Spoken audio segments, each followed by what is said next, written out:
اللہ رب العزت نے یہ شان دی کہ کوئی حضور جیسا نہ ہے، اور اگلی بات، اور کوئی چاہے تو بن بھی نہ سکے۔ سب سے زیادہ طاقت کسی جیسا بننے کی اور کسی کی مثل بننے کی اور کسی کی شکل و صورت اختیار کرنے کی، سب سے زیادہ طاقت اگر اللہ نے کسی میں رکھی ہے تو وہ شیطان ہے، جن ہے، اور جنات کا بانی اور امام ہے، جنات کے قبیلے کا بانی اور امام ہے۔ وہ جس کی شکل میں چاہے بن کے آ جائے ورغلانے اور دھوکہ دینے کے لیے، مگر آقا علیہ السلام نے فرمایا، حدیث ہے بخاری مسلم کی متفق علیہ، حضرت انس بن مالک رضی اللہ تعالیٰ عنہ روایت کرتے ہیں، آقا علیہ السلام نے فرمایا، من رآنی فی المنام فقد رآنی فإن الشیطان لا يتخیل بی، وفی روایت قال فإن الشیطان لا يتمثل بی۔ جس شخص نے، اب آپ دیکھیے، ارے زندگی میں کوئی میرے آقا کی مثل کیسے بن سکتا ہے؟ میں ایک نکتہ نکال رہا ہوں حدیث سے، ارے زندگی میں، حضور کی ظاہری حیات میں، یا عالم برزخ میں، یا عالم آخرت میں، حقیقت میں کوئی میرے مصطفیٰ کا مثال کیسے بن سکتا ہے؟ کوئی یہ خیال کرے کہ ہم حضور جیسے ہیں، معاذ اللہ، کوئی شخص حضور کی مثل ہے، ارے حضور کی مثل حقیقت میں کوئی کیسے بن سکتا ہے؟ آقا نے تو فیصلہ فرما دیا کہ خواب میں بھی شیطان جیسا شخص میری مثل نہیں بن سکتا۔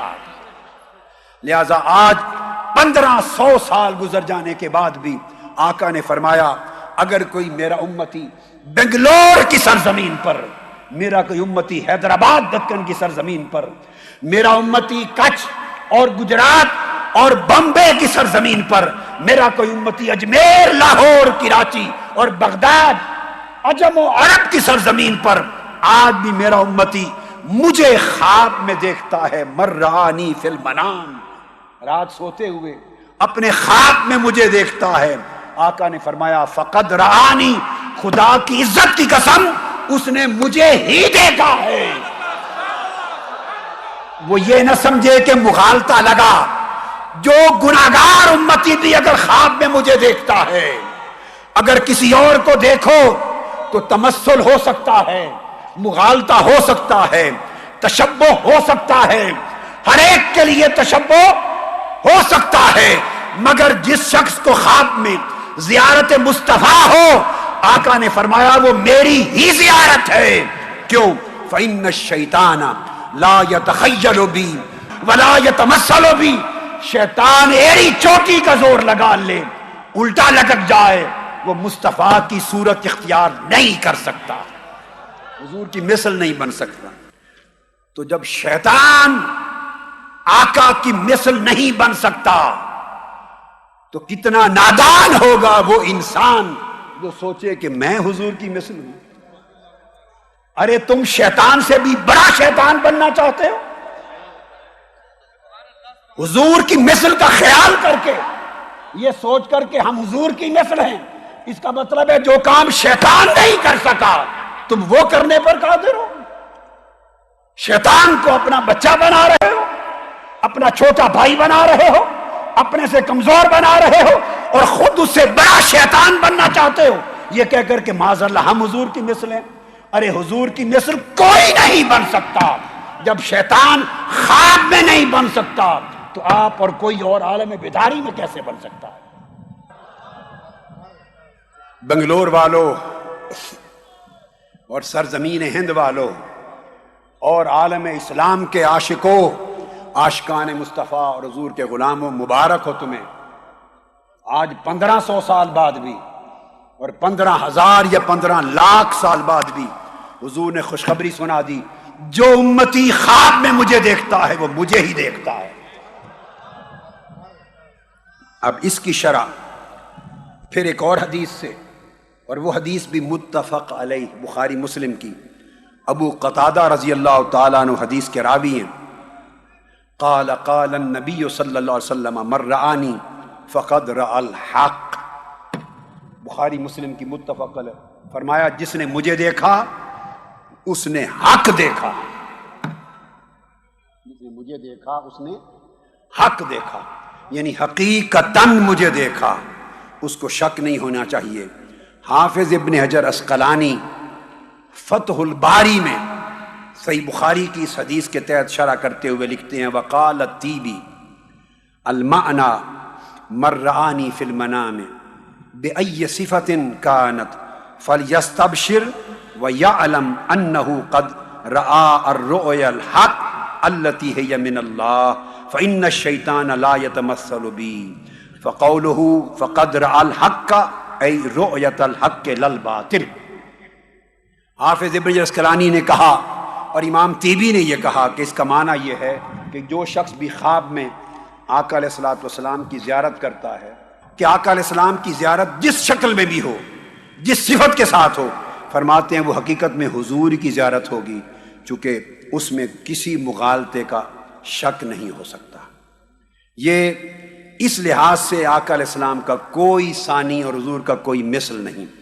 یہی وجہ ہے کہ اللہ تبارک و تعالیٰ نے حضور علیہ الصلوۃ والسلام کو یہ مقام عطا کیا، چونکہ حضور کو خواب میں دیکھنا حق کو دیکھنا ہے، اس لیے آقا علیہ السلام کو بے مثل بنایا کہ اللہ نے اپنی نماز میں، ساری عبادتوں کا سرتاج نماز ہے، ساری عبادتوں کی اعلیٰ عبادت نماز ہے، اور نماز جیسی عبادت میں اللہ رب العزت نے کبھی کسی امت کی نماز کے وقت نماز میں پیغمبر کو اپنی عبادت میں کسی پیغمبر کے ذکر کو شریک نہیں کیا، لیکن جب ہماری شریعت کے لیے نماز کا وقت آیا تو اللہ رب العزت نے اپنی نماز میں تاجدار کائنات پر درود و سلام کرنا، حضور کی طرف توجہ کرنا، حضور کی طرف التفات کرنا، حضور کا تصور کرنا، اس کو نماز جیسی عبادت کا حصہ بنا دیا۔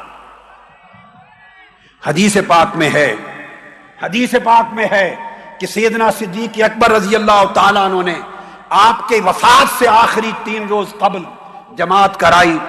بخاری مسلم کی متفق علیہ حدیث ہے، اور حدیث کے لفظ ان ابا بکر کان یصلی لهم فی وجه النبی الذی توفی فیہ حتی اذا کان یوم الاثنین۔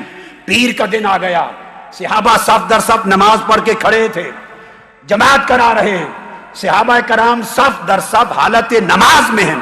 فکشف النبی صلی اللہ علیہ وسلم ستر الحجرہ ینظر الینا وهو قائم کأن وجهہ ورقۃ مصحف ثم تبسم یضحک۔ آقا علیہ السلام نے گھر کا پردہ اٹھایا صحابہ کو دیکھنے کے لیے، صحابہ نماز میں ہیں، قبلہ رخ چہرہ ہے، پردہ اٹھنے کی دیر تھی تو آواز آئی اور چہرے مصطفیٰ کی شعاع مسجد نبوی کے سین پر پڑی اور پردے کی آواز سنی۔ وہ صحابہ کرام جو حالت نماز میں اپنے سجدہ گاہ پر نگاہیں گاڑ کے کھڑے تھے، قبلہ رخ منہ کر کے کھڑے تھے، بائیں جانب سے جب حضور نے پردہ اٹھایا صحابہ اپنی نماز بھول گئے اور بے ساختہ چہروں کو رخ مصطفیٰ کی طرف کر لیا، اور کہتے ہیں خدا کی قسم حضور کا چہرہ کہتے ہیں کھلے ہوئے قرآن کی طرح لگ رہا تھا، اور حضور کے دیدار کی خوشی ہوئی۔ اب لفظ بخاری اور مسلم کے متفق علیہ حدیث کے سنیے، صحابہ کہتے ہیں فہممنا ان نفتاتنا من الفرح برؤیت النبی صلی اللہ علیہ وسلم، ہم نے ارادہ کر لیا کہ دیدار مصطفیٰ میں آج وہ لذت آئی ہے کہ نمازیں توڑ دے اور رخ مصطفیٰ کو تکتے رہ جائے۔ ارے یہ عمل میرا نہیں ہے، یہ عمل آپ کا نہیں ہے، یہ عمل کل صحابہ کی جماعت کا ہے۔ اللہ کی نماز ہو رہی ہے، فرض ادا ہو رہے ہیں، اور پردہ اٹھتا ہے اور چہرے مصطفیٰ سامنے آتا ہے، صحابہ نماز کو بھول کر، رخ قبلہ کو بھول کر حضور کے چہرے کو تکنے میں مست ہو جاتے ہیں اور پھر نماز توڑنے کا ارادہ کر لیتے ہیں۔ یہ تو ان کا حال تھا۔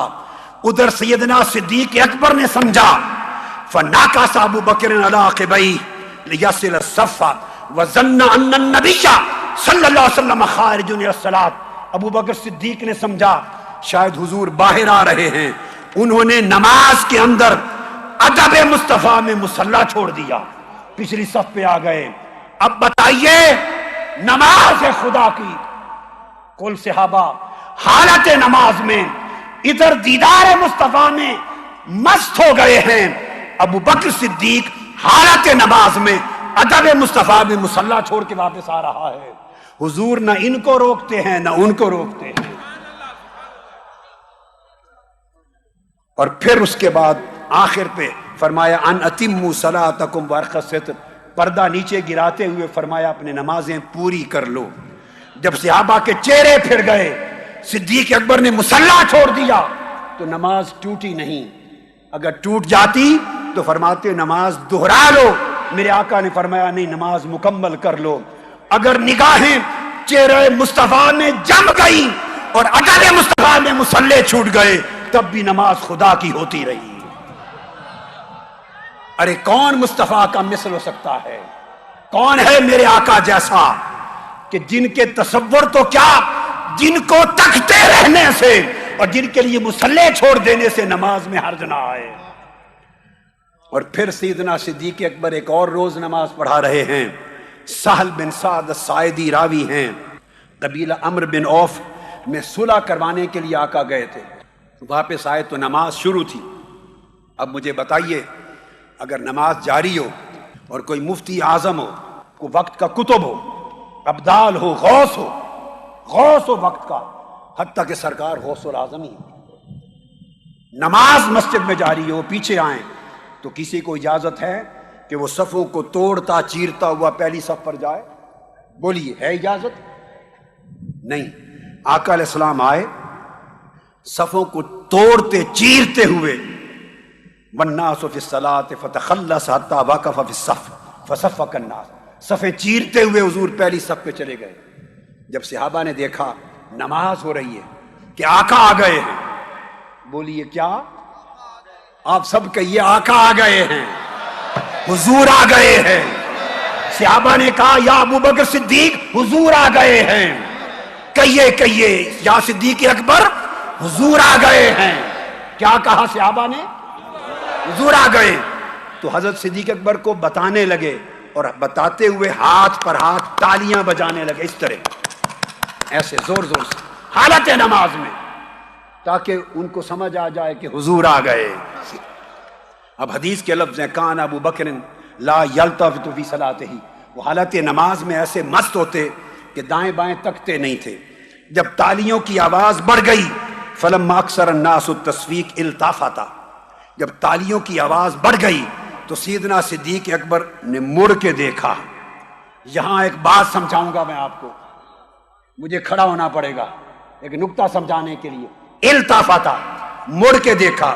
فرآ رسول اللہ، مڑ کے دیکھا تو آقا علیہ السلام پیچھے سے آئے تھے نا صف پر، تو حضور کو دیکھ لیا. اب مجھے بتائیے، ایک امام کھڑا ہے سامنے، وہ کتنا مڑ کے پیچھے دیکھے کہ پچھلی صف پہ کھڑا ہوا نظر آ جائے؟ ایک امام اگر تھوڑا سا اتنا دیکھے تو نظر آتا ہے کوئی؟ بولیے. ارے پورا مڑ کے ادھر جب تک نہ دیکھے تو نظر نہیں آتا. صدیق اکبر کو شک ہوا کہ آقا آ گئے ہیں تو قبلہ سے چہرہ ہٹا کر دائیں جانب پیچھے مڑ کے دیکھا. آپ میں نماز کے دوران چہرہ مڑ جائے تو نماز ٹوٹ جاتی ہے، چہرہ دائیں یا بائیں پھر جائے تو نماز ٹوٹ جاتی ہے. صدیق اکبر نے مصطفیٰ کو دیکھنے کی خاطر چہرہ پھیر دیا، نماز نہ ٹوٹی اور حضور کو دیکھا. ورنہ ابو بکر صدیق کو حضور کہتے ابو بکر نماز ٹوٹ گئی، مگر نہیں ٹوٹی اس لیے کہ ادھر خدا تھا ادھر مصطفیٰ تھا، ادھر خدا تھا ادھر مصطفیٰ تھا.